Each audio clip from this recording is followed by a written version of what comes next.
Bueno, estamos nuevamente conversando con el doctor Edmundo de Alba, que nos hizo favor de ayudarnos a introducir este curso sobre cambio climático.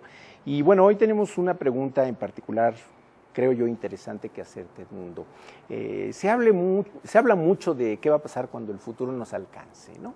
Evidentemente, pues depende mucho, me imagino, de cómo se dé realmente la elevación de la temperatura y se conjuguen una serie de factores. Es difícil hacerle al profeta, pero ¿cómo se ve? ¿Cuál es la visión de futuro? ¿Cómo será la vida en el planeta? ¿Cómo será la vida en nuestras casas si sube la temperatura en diferentes escenarios?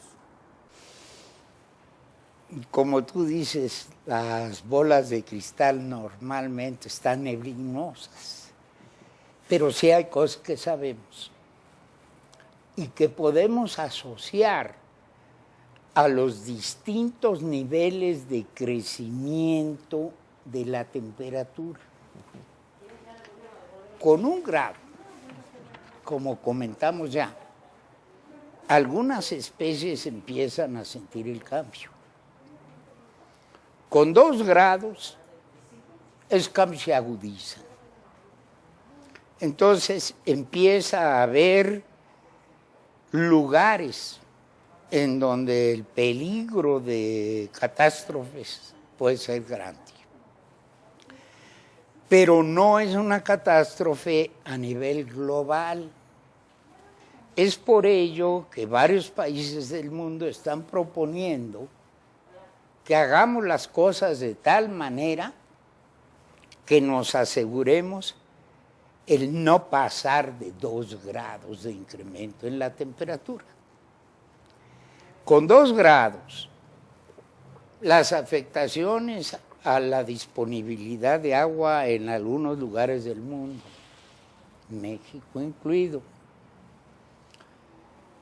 las afectaciones en el comportamiento de las especies, obviamente aquellas que pueden migrar, lo harán hacia las nuevas regiones en donde hay un poquito más de calor. Pero eso constituye una perturbación mayor a las situaciones que tenemos actualmente. El cultivo de temporal de, por ejemplo, el maíz, puede verse afectado, y afectado negativamente en la mayoría del país y quizás un poquito favorablemente en algunas regiones en donde ya no va a haber tantas heladas, por ejemplo, pero son 2 grados.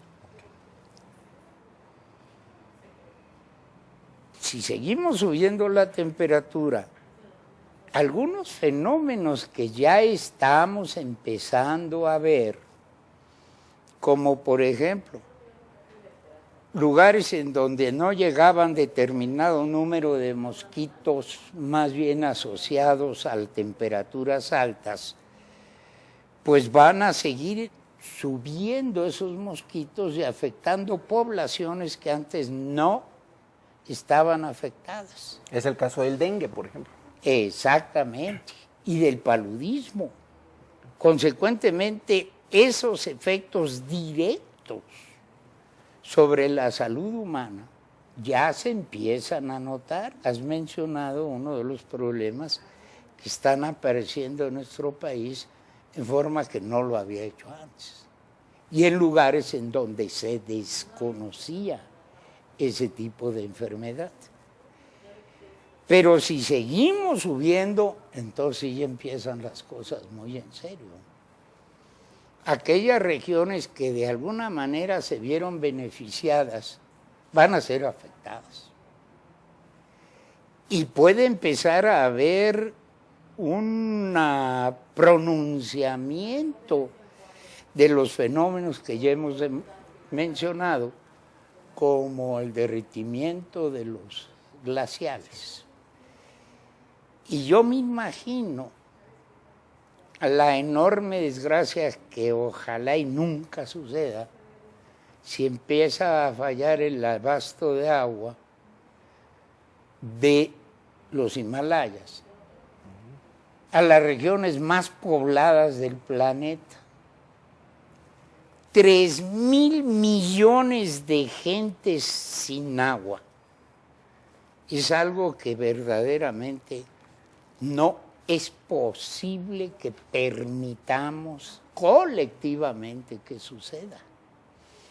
Por eso está la otra visión, la visión con esperanza, la visión en que los países y los seres humanos nos vamos a poder poner de acuerdo de manera que logremos que la temperatura no suba a niveles catastróficos.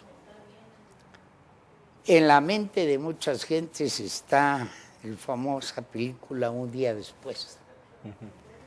Para eso se requiere una desestabilización de las corrientes oceánicas, que no se va a ver sino cuando la temperatura, ojalá y nunca, suba 4 o 5 grados. Esperemos que nuestra conciencia impida que eso suceda.